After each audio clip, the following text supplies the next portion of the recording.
This is our 2019 Can-Am Maverick X3 XRS Turbo RR, and we're gonna put this on top of it permanently, maybe, hopefully. We bought this thing years ago at peak COVID madness to sort of show you guys what it was like to try and get your hands on a sport machine at the time, and that means we paid way too much for this machine. It also means we will never get our cash out of it. And to complicate things, the boss told us that if we sell it, the cash just goes away. It goes back into the company. We don't get that money to buy another rig, so we would be out the money and also out our X3. So I just sort of intentionally forgot about it. We'd wheel it out every now and then if we needed another rig for support, like if we were doing another shoot, or if we wanted to throw somebody who was new to side-by-sides in the machine because, hey, they couldn't do anything to it we hadn't already done. And then it got grumpy, sort of throwing a couple misfire codes, so we just wheeled it into this corner of the shop and left it there. And that's a shame because it's got a bunch of really good parts on it. We rated the Can-Am parts catalog and outfitted it for the type of riding that we like to do, but these massive 35-inch tires, KMC bead locks on it, we got the racks for extra storage. We could do just about anything we wanted to do. For a long time, this was my favorite rig in the shop, regardless of what else was here. We took it to Florida, we took it to Utah, we took it to Colorado. We were everywhere doing every type of riding you can possibly imagine. The only problem is you guys don't really care about a 2019 X3. If you're not into this machine, that's kind of the end of the road for the rig. We're gonna clean this thing off, we're gonna see if it starts, maybe take it for a little ride, shake out the cobwebs. You know it's bad when your rig becomes a shelf. A burnt moving blanket. Tubes for a motorcycle I no longer own. My soft shackle. Ooh, and my Florida towel. Like a month ago, I spent every lunch break trying to figure out the misfire. New plugs in it, checked all the grounds for the coil packs, and it seemed to be happier at the time, but that was like a month ago. Old man noises. Beautiful. Whee. I don't think I'm even gonna bother dusting this thing off. I think we're just gonna park it on the trailer, run it out to Windrock tomorrow, make sure I've got the misfire taken care of. Don't you do it. We fixed it! We fixed it! Oh God, it won't turn off. This is the Beetle that we're gonna put on the X3, or at least part of it.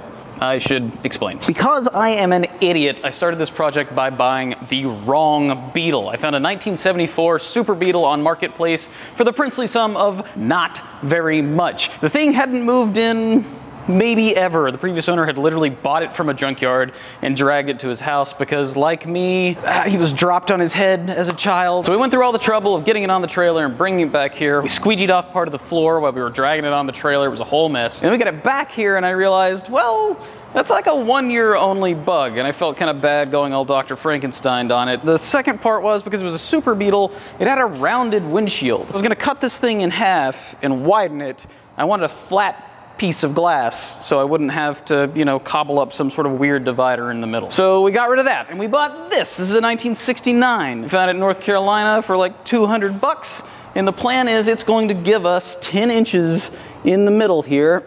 Jokes. It's gonna give us 10 inches in the middle here, and we're going to section another bug, a third bug, maybe 4 to 5 bugs. I don't know how many bugs we're gonna need, but we're gonna have a lot of bugs, and they're all gonna go on the X3. And like the X3, of course, it has become a shelf. And I just have to push this by myself. 1, 2, 3, go! Those are great noises. Okay. Oh, God, it's a chrome splinter. Ow. I didn't even know that was possible. It dawns on me that we have side-by-sides to pull this thing around with. Yep. Is it a utility rig? No. It is today, though. Or should I keep my feathers numbered for just such an occasion? Well, everything is pointy and rusty. Now, it's times like this that you think, man, I really should have gotten a calculus tutor. Gonna bend that steering linkage real quick. Boop. Oh, yeah. Anchors away. So there's some detritus in here. The only thing this is really for are these 10 inches here in the middle. This is that moment where you think, should I keep this or not? Flash forward to me being like, oh, that was a 101, you know? Oh my God, glass. We got a little plywood. You ever do that thing where you wonder which project is gonna be the one that sends your shop back to Valhalla? Am I the only person who cares about his shop vac? Hey, the door opens! I have always wanted a Baja bug. I think they're cool. The fact that they've got a long race history down in Baja doing super cool stuff. Oh, that's structural carpet. It's fine. I think all that's really neat, and I've always wanted to build one. There are only a couple of problems there. One, I think air-cooled motors are witchcraft. I don't understand them. They terrify stuff. I live in the South, it's hot down here. None of that makes any sense to me. Number two, in order to have a Baja Bug with 200 horsepower and 2 feet of suspension travel, you need like Blake Wilkie sponsorship money. I don't know if you can tell by my current situation here, but I ain't got that. What I do have is that X3. It has 200 horsepower, it's got over 2 feet of suspension travel. In order to build a Baja Bug like that, you'd have to spend like 100 grand. I think we can stitch one of these Beetle bodies to that X3, have a thing that looks super cool, no longer looks like a bug from Starship Troopers, and is also street legal in Tennessee. Oh, this is like bass boat carpet. And a free sock! So it's all right, we're not using that. We're not that part. I mean, it's nice that it already, you know, it's already cut away. I don't have to cut that part. I think of all the money I'm saving on Sawzall blades. No, the Hars. I saw this and I thought it was a tool roll. That's how little, more carpety stuff. Headline, the Germans can build a headliner. Bring him in warm or I can bring him in cold. Oh, much easy. Look at that, just right out of there. Boop.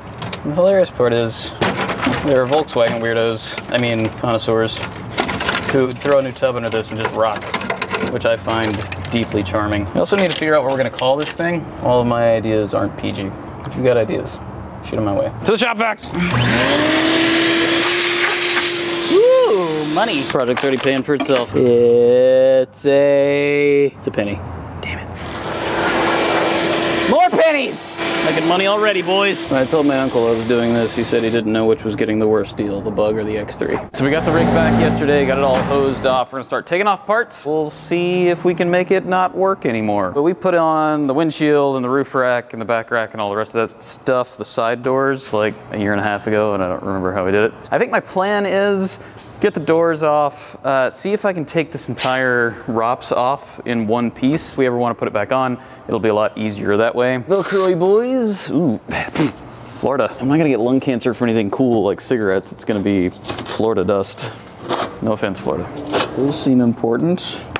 Nope, that's broken. We like the windshield and all. It doesn't have windshield wipers. It scratches pretty easy, even with the tough coat stuff that Can-Am puts on here. You know, having a glass windshield on the Bug will be pretty cool. Hadouken! Okay. Piece one, look at that. It's already done. Time for a beer. Doors. Oh, they're riveted on. Forgot about that. Dang it. You know what? The other one's not riveted on. Let's start over there. When you flop it on its side, they get bendy, you know? Got it. Fun fact, when we flopped that sucker over in Colorado, we took this thing to the machine shop and had them booger weld it back together rather than buy a new one, because it's aluminum and not steel. Otherwise, I would have booger welded it back together. Since then, this door, no like to do door things. Don't tell my boss. It's not that he doesn't know, it's just that, well, nobody likes a narc. Oh man, I'm gonna lose this hardware. Heck yeah, can't wait.